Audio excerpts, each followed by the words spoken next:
criticize. The residents of Nairobi through Kara have a right to criticize, because he promised that when he's elected governor for Nairobi, he'll ensure that life becomes comfortable for Nairobians. I was a candidate for the governorship. We campaigned on the same platforms. The question is, why has he renegated on some of these promises that he made? If he himself is trying to put up a building in a residential area and is supposed to be the guardian for the development within the city, Nairobi is very important, county, in the sense that it is the capital city, and therefore it is the face of the country. Yes. And it was a big mistake, probably, to elect Governor Sakaja, because he doesn't seem to understand what his responsibility is all about. Now, threatening urban planning in the whole continent of Africa is in a crisis, let alone Kenya. And this is a discussion that's already going on among the international community, among the academia, and among the civil society.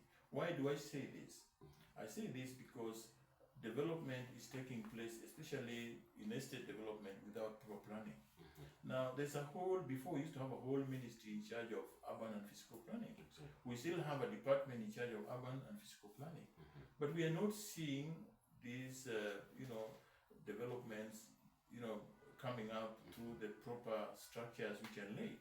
There are good documents about urban planning, and the Institute for Development and Leadership in Africa idea, which I'm leading, is very much focused on bringing the stakeholders together to talk about urban planning.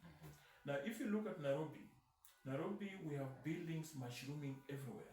We have skyscrapers coming even in residential areas.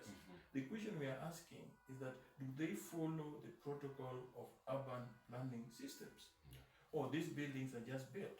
And now we try to imagine, God forbid, that we have an earthquake like we do in other countries, where we have tall buildings which are just built without looking at the proper structures.